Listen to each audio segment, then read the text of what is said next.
Assalamualaikum warahmatullahi wabarakatuh. Alhamdulillah kita sudah di pekan kedua daripada bulan Syawal. Insya Allah seluruh kita sudah menjalankan saum Syawal yang 6 hari. Dan mudah-mudahan bisa melakukan saumud dahar yang lain. Bulan ini bulan Mei. Di bulan Mei ada Hari Buruh, ada Hari Pendidikan Nasional, yaitu tanggal 2 Mei. Saudara-saudara, memperingati Hari Pendidikan bukan hanya sekedar mengingat siapa tokoh pendidikan itu yang sudah kita kenal, yaitu Ki Hajar Dewantara. Yang terkenal moto pendidikannya adalah Engarso Sung Tulodo. Saya mendalami daripada ungkapan ini, ternyata literatur yang dibaca oleh almarhum adalah laqad kana lakum fi Rasulillahi uswatun hasanah. Maka guru harus bisa memberi contoh kepada lingkungannya, khususnya peserta didik. Uswatun hasanah. Saya tidak terlalu jauh karena banyak yang dirujuk. Ternyata Ki Hajar Dewantara rujukannya adalah laqad kana lakum fi Rasulillah uswatun hasanah. Maka keluarlah ing ngarsa sung tulodo. Kemudian kita kenal juga di tengah-tengah, yakni ada bahasa ing madya mangun karso. Di sini juga ada rujukan yang diambil oleh beliau. Ing ngarsa mangun ing madya mangun karso. Ada ditulis waqfid janahaka liman ittaba'aka minal mu'minin. Ayomi mereka yang ikut kamu, yang mempercayai kamu. Murid biasanya percaya pada guru. Waqfid janahaka, lindungi. Murid itu lindungi. Karena sudah mengikut. Mengikut pada siapa? Kepada engarso sung tulodo atau uswatun hasanah tadi, lindungi. Maka keluarlah ing madya mangun karso. Sebab serta didik yang dilindungi dengan kasih sayang, itu karsa yang ada di dalam rohnya itu terbangun. Baru paling akhir tutwuri handayani. Ada dikutip juga alaikum anfusakum la yadurrukum man dhalla idza tadaitum. Jadi lepaskan saja. Kasih pesan, alaikum anfusakum. Hati-hati loh nak. La yadurrukum man dhalla idza tadaitum. Enggak ada orang yang bisa ngoyak-ngoyak kamu kalau kamu berpegang teguh pada pendirianmu. Ternyata tokoh-tokoh besar Indonesia ini merujuk kepada itu ajaran ilahi. Karena bacaan-bacaan atau literatur kejawaan tinggi, maka disesuaikan dengan lingkungan milionya, yaitu disusun dengan kesusastraan Jawa. Ing ngarsa sung tulodo, ing madya mangun karsa, tutpuri handayani. Nah, kalau ini boleh dinyanyikan dengan lagu Jawa karena memang isinya Jawa. Tapi Kiai saya punya kiai, bukan seperti Ki Hajar Dewantoro yang berbahasa Jawa, baca ayat atau baca surat At-Tin itu lagunya dangdang gulo.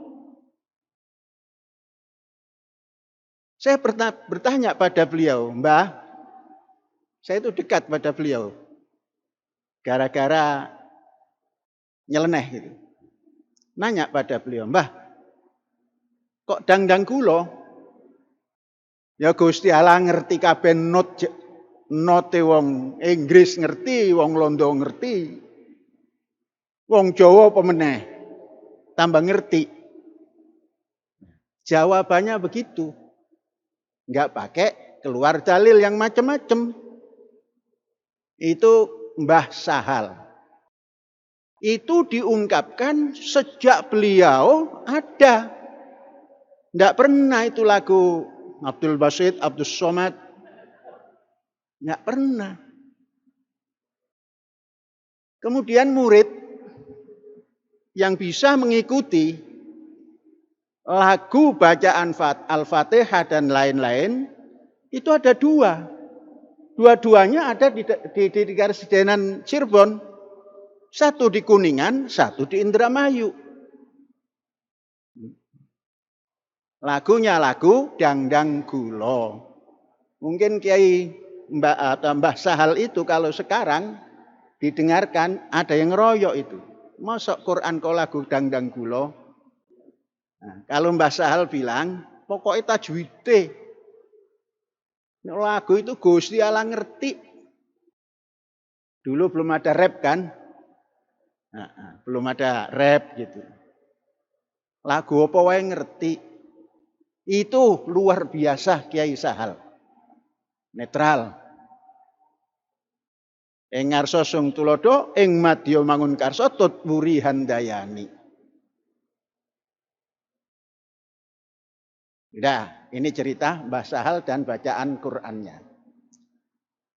Bagaimana dengan kita di sini? Tatkala belum ada Az-Zaitun, saudara-saudara, sidang Jumat. Pada tahun 1980, Syekh melanglang buana ke negeri tetangga. Kurang lebih 10 tahun. Setelah 10 tahun banyak bergaul dengan tokoh-tokoh nasional tempat Syekh berada. Baik Perdana Menterinya, Menteri Pendidikannya, Ketua Menterinya, dan menteri-menteri lokalnya, Syekh kenal. Yang Syekh cari adalah mengapa bisa baik pendidikan di tempat ini. Jadi pendidikan. Begitu 10 tahun berada di tempat itu, Syekh menyerahkan mandat. Bislit, SK. Ketika itu pimpinan yang memegang organisasi itu, pimpinan kedua yang saya kenal. Yang pertama, Syekh Ali Harkan. Kemudian beliau diganti pelanjutnya Syekh Sofwat Amini. Kemudian di dalam organisasi itu yang namanya Rabithah Al-Alam Al-Islami, ada kawan senegara, yaitu seorang ustadz yang memegang sekretariat dan kebendaraan di Rabithatul Alam Al-Islami. Beliau putra Madura dan di sana beliau mendirikan pesantren. Kemudian setelah bebas tugas dari lembaga organisasi yang sama, beliau pulang ke Madura. Singkat cerita, setelah hampir 10 tahun, kurang 2 bulan, Syekh ketika itu di tempat itu menjadi presiden yang dinamakan Presiden Perkisah, Perhimpunan Keluarga Sabah Sarawak. Brunei pun ikut, walaupun tidak ada dalam nama itu, tapi kita masukkan Brunei juga. Kemudian organisasi itu legal karena disahkan oleh pemerintah setempat. Jadi bukan dibentuk oleh konsul jenderal maupun kedutaan besar Indonesia, tapi dibangun oleh masyarakat Indonesia. Saya menjadi presidennya itu 2 periode sampai akhir tahun 1989 menjelang akhir. Menyerahkan mandat, kepengurusan Perkisah selesai, diadakan pemilihan, ganti pengurus. Syekh tugas murninya, yaitu dari Rabithatul Alam Al-Islami, menyerahkan mandat, menyerahkan SK. Jangan diberikan salary lagi. Saya akan pulang ke Indonesia di mana aku dilahirkan di sana, sebagai tanah airku Indonesia. Waktu pamitan dengan kawan-kawan banyak menyesalkan. Karena ukurannya ukuran salary. Ratib syahriyah. Ukurannya sudah dolar. Jadi heran. Kan nanti sulit di sana. Oh, tidak ada sulit. Indonesia, tanah airku yang kaya raya. Kemudian setelah sampai di Jakarta, Indonesia, kita mencari kawan. Ini harus pendidikan kita gerakkan ini. Barulah punya kawan yang satu ide untuk membuat pendidikan ini. Saudara-saudara, mencari tempat ini bukan sekali dapat. Belum menemukan tempat ini, saya dan beberapa kawan mencari sampai ke ujung Jawa Timur, yaitu Banyuwangi, yang sudah hampir dapat. Kemudian ada hal-hal yang tidak mendukung. Kemudian kita mencari ke Jawa Barat bagian selatan, yaitu di puncak gunung, masih masuk daerah Cianjur, juga tidak bisa kita lakukan karena ide-ide yang kita miliki belum tepat di tempat itu. Walhasil mencari di Banten juga tidak ada yang luas ketika itu. Baru ketemulah tempat ini. Tempat ini juga bukan serta-merta, beberapa kali. Sampai menemukan tempat yang di seberang Sukaslamet ini. Berkali-kali Syekh ketika itu masuk ke Sukaslamet. Nggak tahu kalau di sini ada tempat yang bagus. Saudara-saudara, tahun 1993 telah selesai semua muter-muter ke seluruh Pulau Jawa, Sumatera dan lain-lain, menemukan tempat ini dan bisa luas. Itu tahun 92. Kemudian setelah merasa cukup ada untuk bisa bergerak, 93 kita mulai dengan amat sangat sederhana memulainya. Semuanya modal dengkul. Pacul, dulu kita belum tahu kalau di sini ada pacul buatan Pandek. Kita belinya pacul cap ayam, pacul cap buaya. Itu untuk macul tanah di sini tidak mempan. Melengkung begitu. Kita ganti dengan gancu. Itu membuat fondasi untuk Abu Bakar 7 bulan hanya mendapatkan sayap kanan saja. Panas, tidak ada tanaman, harus meratakan, semuanya pakai tangan. Akhirnya Syekh bergerak lagi, ini nggak bisa terus-terusan begini. Ini nanti kapan selesainya? Berjalan-jalanlah ke kota, melobi sana, melobi sini. Bertemulah dengan orang yang namanya Robert Tantular. Ternyata itu bibinya atau ontinya itu yang selalu ketemu Syekh tatkala Syekh menukarkan uang. Syekh itu waktu tugas di Robito setiap 4 bulan pulang ke Indonesia. Bawa uang ditukarkan di CIC yang dekat Tanah Abang itu dulu. Sudah lama nggak ketemu lagi.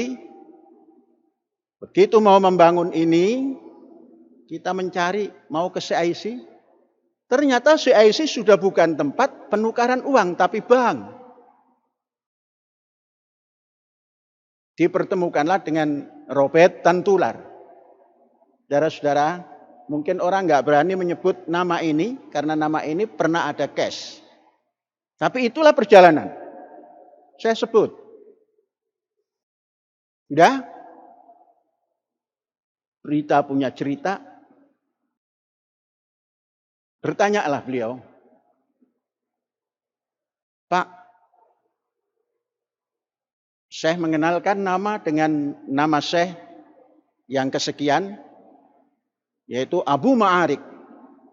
Itu pemberian orang tua dan memang nama orang tua. Maka manggilnya Pak Abu. Pak Abu, kalau Pak Abu mau bangun proyek yang besar seperti yang digambarkan ini, dan pendapatannya rutin walaupun kecil, itu tidak akan selesai dalam arti tidak akan bisa menyelesaikan dan Pak Abu punya uang. Nah ini tidak mengerti juga. Syekh waktu itu belum mengerti. Akhirnya diskusi, harus back to back. Pak Abu kan punya penghasilan, walaupun tidak besar, tapi kalau dikumpulkan per bulan banyak, itu bisa menyicil. Dari situlah bahasa back to back dilakukan oleh Syekh sampai hari ini. Jadi modal itu gampang.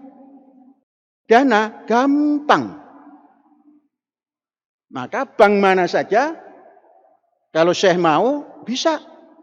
Nah inilah hebatnya pergaulan sesama bangsa dan sesama umat manusia. Berjalan, perlu apa? Pak Abu, saya perlu alat yang bisa menggali. Oh, itu namanya ekskavator, apapun namanya. Dan saya minta yang dibuat Amerika. Wow, itu Caterpillar mahal. Ya enggak apa-apa. Asal ada kertasnya bisa kita bawa itu. Oh, kalau itu urusan bank nanti. Alhamdulillah berjalan. Setelah berjalan, pada tahun 1993, saya berhubungan dengan Departemen Agama setempat sini. Kemudian ajukan surat untuk mendirikan ma'had. Tanya namanya, kita belum punya nama. Ujungnya kita berikan nama Az-Zaitun melalui dialog panjang. Dan itu minta izin bangunan harus ada proposal. Maka saya menyusun proposal akhir, kan beberapa kali yang membawa ketika itu Ustadz Imam Prawoto yang menjadi presenternya untuk menerangkan semua ini dengan Ustadz Ahmad Prawiro Utomo. Itu tahun 1987.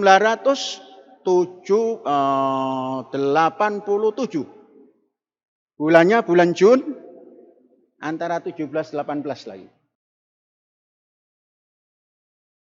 Saya uraikan di situ berapa yang diterima, sampai 12 tahun itu berapa, terus cara menanggulanginya seperti apa, biayanya seperti apa, kemudian usahanya apa.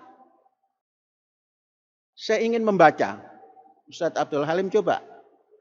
Yang dulu ekspos kita yang awal-awal di hadapan Bupati, DPR, dan dinas-dinas terkait. Semuanya itu bisa presisi hari ini dibaca. Apa yang kita kendaki waktu itu? Rata-rata 1 tahun 600 orang. Ini terpenuhi. Sekarang kita sudah menamatkan berapa ribu itu? 15.000 sekian. Sama dengan jumlah jenazah yang kita sholatkan di sini. Sholat gaib maksudnya. Saya mengambil rata-rata sholat gaib itu 1 Jumat, itu 10 rata-rata. Kalau tatkala kematian COVID kemarin tinggi, itu ada yang di atas 30. Yang tertinggi berapa waktu itu? 50.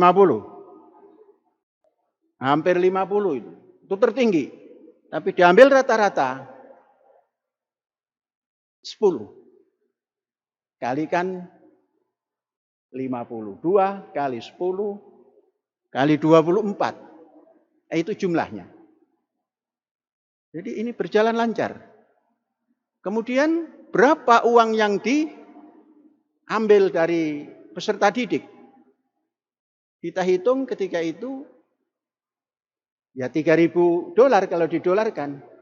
Walaupun $1 ketika kita menyusun apa yang dinamakan proposal itu 2.500. Maka ujung daripada ekspos itu kami selalu berdoa, berharap dan berusaha agar tanah-tanah yang kita usahakan ini minimal menghasilkan $1 per tahun per meter. Lah ini pas hari ini dolar kita hitung 1.500, 15.000 itu pendapatannya rata-rata 1 tahun di atas seperempat. $1 seperempat. Kalikan saja 1 hektar berapa, kalikan saja yang digarap berapa. Tepat. Maka dalam hati, ya Allah, Engkau Maha Pemberi. Allahus Somad, Engkau tempat kami bergantung. Ada sedikit tomak. Kenapa enggak banyak waktu itu? Kok enggak $10? Nah, dulu mendapatkan uang 2.500 ketika itu bukan main. Susahnya, $1 itu susah dulu. Ternyata 1998 gonjang ganjing cepat sekali. Dan kita sudah bisa menabung ketika itu. Orang menyarankan tukar kepada dolar. Bukan, saya orang Indonesia. Dari dulu dedolarisasi. Menggunakan rupiah walaupun kursnya dolar. Saudara-saudara, berjalan. Itu yang namanya ekspos itu, karena awalnya tanpa ekspos pun bisa membangun. Karena pesantren. Begitu kita sudah mulai, daripada Pemda mengatakan, oh ini harus pakai izin. Karena ini ada bangunan lumayan katanya. Dari dulu kami sudah minta izin, katanya pesantren nggak usah pakai izin. Sekarang sudah berjalan, suruh izin, kita masukkan semua permohonan supaya diizinkan semua. Sampai masjid, mungkin carilah di Jawa Barat ini, yang sudah zaman sekarang ini. Ada berapa masjid yang ber-IMB? Masjid Rahmatan lil Alamin, yang lantainya kalau disatukan itu 7 hektar, karena 7 lantai, dasar, 1, 2, 3, 4, 5, 6, itu sudah ber-IMB. Karena apa? Semuanya didaftarkan. Ya tentunya membayar IMB itu. Enggak ada IMB yang enggak bayar. Orang halal saja harus bayar kan? Apalagi ini mendirikan bangunan. Saudara-saudara, ini kita merujuk. Murid sudah kita terima, guru kita terima. Yang saya pikirkan itu satu, bagaimana guru ini mencintai tanah airnya. Bagaimana murid-murid ini selalu mencintai tanah airnya. Bagaimana eksponen yang ada di yayasan ini selalu mencintai tanah airnya. Saya ikut cara yang dilakukan oleh umum. Ya, Senin, baris, hormat bendera. 17 Agustus kita adakan apel, kemudian mengibarkan bendera, baris semuanya. Ternyata berjalan beberapa tahun, 99 sampai 2016 atau 17 itu. 16. Ini belum bisa. Belum bisa menyatukan nafas cinta tanah air. Tentunya kalau mulut cinta tanah air. Tidak ada yang tidak cinta. Karena KTP-nya Indonesia, paspornya Indonesia. Tapi rohnya ini mengeluarkan statement-statement yang belum pas. Saya sedikit mengerahkan renungan, apa ini kira-kira yang bisa untuk menanamkan cinta tanah air tanpa harus kita berikan doktrin khusus. Pelan-pelan saya berdialog dengan sejarah, karena sejarah itu pisau yang sangat tajam untuk mengupas kehidupan sosial.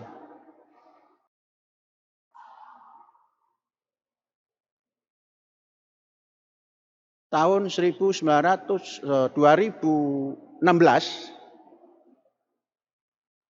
dipahami semua, oh ini kita sudah lupa dengan statement pertama mendirikan Indonesia, kemudian ini lagunya tidak dihayati. Maka kita kumpul, kita sampaikan di majelis ini juga Kita harus menyanyikan lagu Indonesia Raya 3 stansa. Sampai di masjid ini pun kita latihan. Sholat Id, ada latihan melakukan. Sholat Jumat. Nah, mungkin karena dulu belum ada yang memviralkan, maka tidak ada masalah. Sudah berjalan bertahun-tahun, baru orang aneh. Enggak apa-apa. Sudah? Saya membuat penelitian untuk ini. Bisakah ini menghaluskan budi, menghaluskan pekerti? Karena kita cari pedoman penghayatan Pancasila sudah tidak ada di situ. P4 apa semua itu enggak ada. Nah, ada saja juga belum jelas. Apalagi ini enggak ada. Kalau akhlak sudah ditanamkan. Muluk salam lah dan sebagainya sudah. Cinta tanah air ini tidak cukup dengan dalil. Disampaikan pada guru, sampaikan pada murid. Mari kita mulai. Nyanyikan lagu ini. Mula-mula hari Senin saja. Tidak cukup. Belum 1 bulan kita rubah. Tiap hari, tiap pagi. Pagi masuk, lagu. Mungkin kita rugi 5 menit atau sampai 10 menit. Tapi untung roh kita punya semangat cinta tanah air. Satu persatu dihayati. Berjalanlah 6 tahun. Ternyata budi pekerti anak-anak kita, saya mengagumi. Tidak tahu saudara-saudara yang hari-hari mengajar itu. Saya mengagumi. Kemarin sudah dites. Apa hasil daripada menyanyikan lagu kebangsaan Indonesia Raya setiap hari, tiap pagi. Saya memberi tausiah di hadapan anak-anak kita yang tamat itu, mau meninggalkan ma'had. Saya pancing. Tanah air kita, Indonesia kita hari ini punya hutang 10.000 triliun. Kamu 0,1% daripada penduduk ASEAN. Kalau kamu gagah, kamu akan bisa berbuat banyak setelah kamu keluar dari sini. Ini hutang tanggung jawab siapa? Itu semua mengatakan tanggung jawab saya. Saya akan lunasi hutang. Saya pancing lagi. Kan bukan kamu. Karena saya cinta tanah air. Saya merasa lega. Oh, ternyata Indonesia Raya. Saya berani mengusulkan pada seluruh yang memegang kepentingan pendidikan dan kepada Departemen Pendidikan Nasional, masukkan lagu kebangsaan Indonesia Raya 3 stansa ini ke seluruh murid di Indonesia ini setiap hari. Tunggu 6 tahun. Kalau nggak sabar 6 tahun, 3 tahun. Signifikan perubahan anak-anak kita nanti. Itu baru dari sisi itu. Saudara-saudara, berjalan berapa tahun kita ini? 24 tahun. Sudah menamatkan lebih dari 15.000 alumni. Kemudian kita sesuaikan moto itu, moto yang kita buat. Ini kita mau mengemban pendidikan, kemudian guru baru rata-rata S1, kemudian karyawan belum utuh dalam arti pendidikannya. Saya malu. dalam jiwa malu kalau berbunyi pusat pendidikan. Tidak layak menamakan pusat pendidikan kalau kondisi pendukungnya seperti ini. Maka pada berjalan 2 tahun, tahun ketiganya saya mengumumkan kepada karyawan seluruhnya semacam wajib belajar. Siapa yang belum tamat sekolah dasar, ayo kita buat sekolah. Siapa yang belum menengah, ayo kita buat. Minimal di kampus kita ini, yang bukan guru, itu adalah sekolah menengah atas. Berjalan. Kemudian, saya membuat penelitian. Semua yang saya lakukan, terus diteliti. Yaitu tahun 2002 ada orang yang selalu dekat dengan saya karena selalu dimintai tolong membangun masjid di kampung, membangun musola di rumah di Jakarta dan lain-lain lah gitu. Itu ada satu. Mana ijazahmu? Waduh, ijazah saya belum diambil. Di universitas mana? Di SD saya. Gitu. Jadi baru tamat SD. Belum tamat, belum diambil ijazahnya. Terus keburu kerja di Jakarta. Saya suruh ambil. Daftar sekolah. Kita bukalah sekolah kelas dewasa. Udah. Masuk 2002. Tamat SD. Tamat SMP, tamat SMA, tamat perguruan tinggi kampus kita, tamat perguruan tinggi universitas terbuka, tamat perguruan tinggi S2 dari nol. Sekarang mempunyai kelulusan sarjana S2.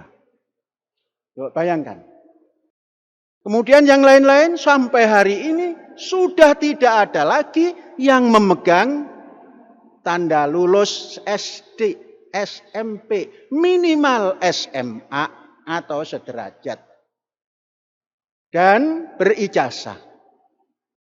Sekalipun itu tidak terlalu penting, tapi penting juga kalau dipentingkan. Alhamdulillah. Kemudian guru juga begitu. Jangan bangga dengan S1 saja. Masih ada di atas S, ada S lagi. Disekolahkan. Ya, umpamanya, wah itu kan uang saya lah. Ya, kalau nggak dipinjemi kan susah toh. Nah, pinjem dulu. Kemudian tanpa bunga. Kalau ada ya untuk tulis menulis saja, bukan bunga. Banyak yang selesai. Ini sudah hampir S3 semua. Kemudian yang membangun, tak boleh. Hanya insinyur saja. Kalau insinyur S1 kan insinyur kelas 1. Ini harus naik. Saya itu kalau mencari dana nggak susah. Karena saya belum pernah nipu orang, jadi nggak takut ditipu oleh saya. Ya, walaupun diisukan macam-macam, tidak pernah nipu orang. Mudah-mudahan sampai umur semuda ini belum pernah nipu orang.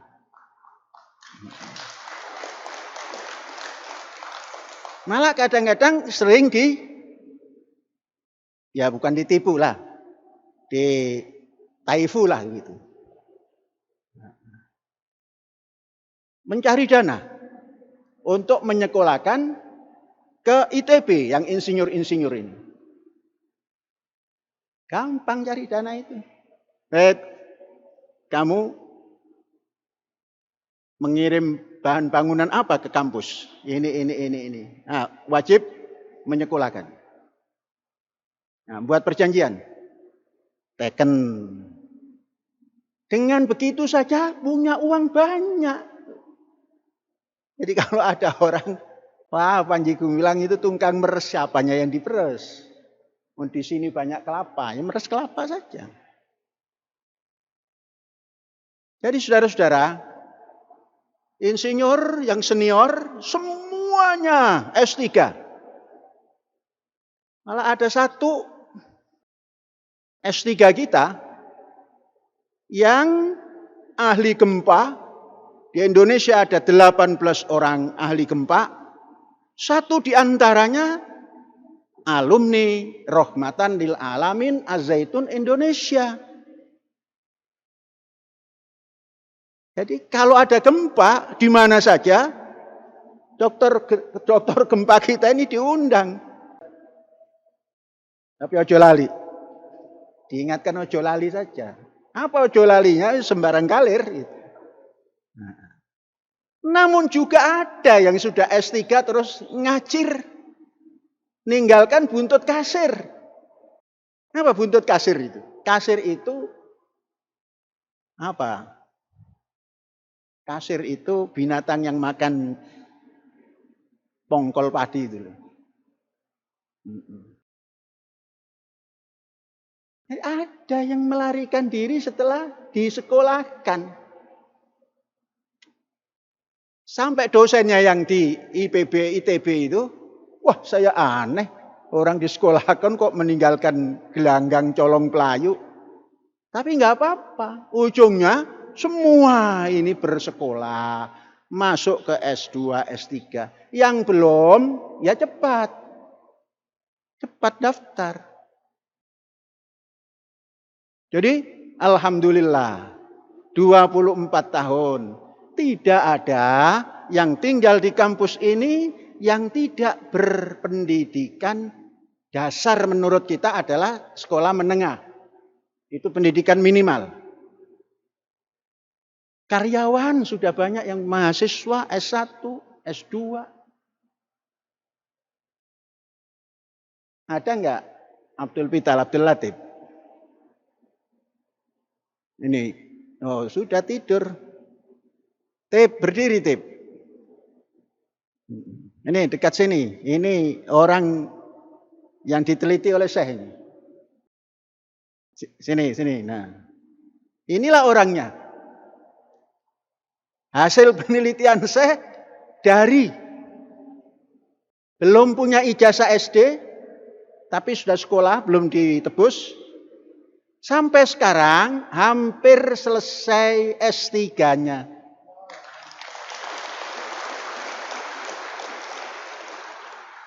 Apa yang kamu ucapkan sebagai tanda terima kasih? Coba. Latif Master.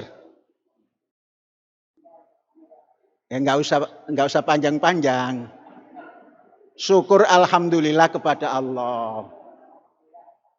Sudah, jangan pakai melalui ini, kepada Allah saja. Nanti Allah yang menjabarkan. Enggak usah dijabarkan oleh kiai, oleh ustadz, oleh ulama, enggak perlu. Allah pandai menjabarkan sendiri. Sebentar lagi doktor pertanian. Nanti kita tanya, Tip, kalau di atas doktor ada double doktor gitu, gimana? Saya ikuti, karena saya masih muda. Coba, umur berapa tahun? 59. Apa statementnya? Saya masih muda. Gagah ini 59 masih bisa seperti ini. Mengapa? Karena berpendidikan dan rohnya suci, ikhlas. Meli meneng wae, pokoknya jalan terus. Ya sudah, duduk kembali ke tempat. Ini hasil penelitian yang paling utama. Hasil penelitian kedua, lagu kebangsaan Indonesia Raya 3 stansa. Banyak orang bertanya, itu karangan Syekh ya? Waduh, hebat amat saya mengarang itu. Itu ada sebelum Indonesia merdeka. Itulah pencetus nama Indonesia. Dilukiskan di Indonesia Raya, Syekh teliti. Diterapkan. Coba, tidak ada poin di dalam kurikulum itu pelajaran budi pekerti. Kita masukkan budi pekerti ini kalau melalui Indonesia Raya 3 stansa pasti beres. Saya catat terus 6 tahun beres. Apalagi yang dari SD. Yang agak kurang itu justru di perguruan tinggi.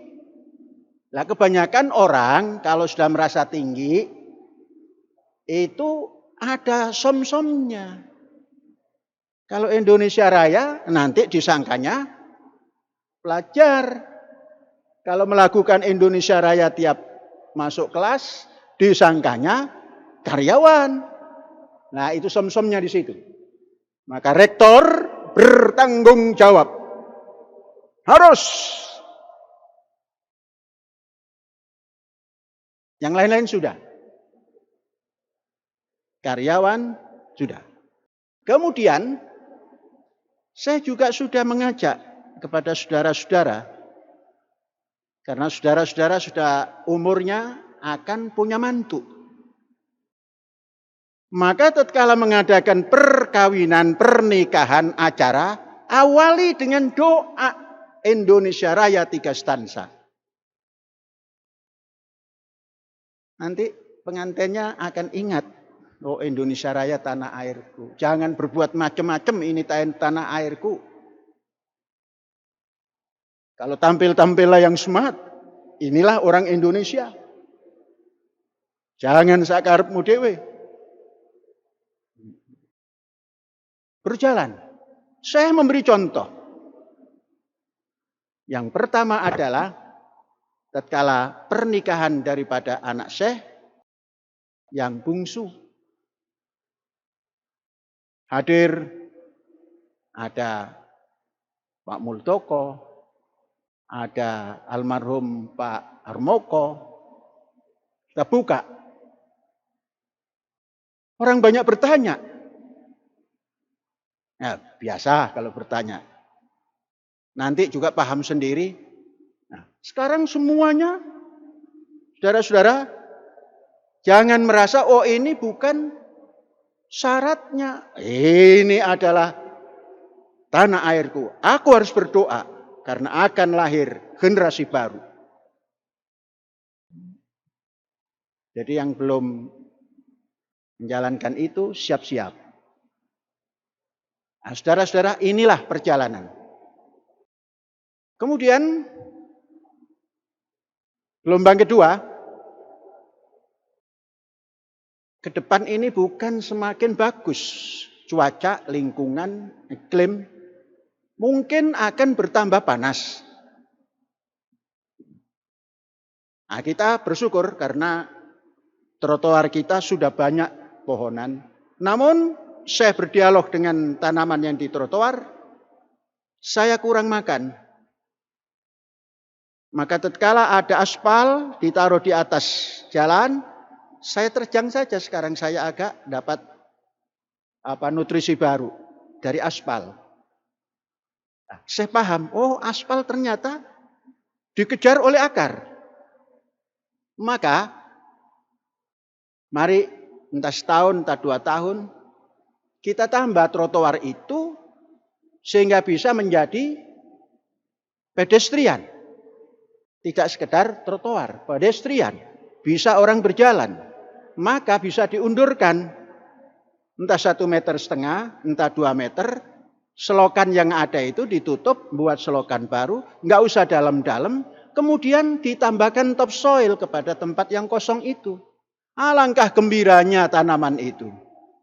Maka akan bertasbih kepada Allah, doakan siapa yang memberi makanan kepada tanaman-tanaman itu.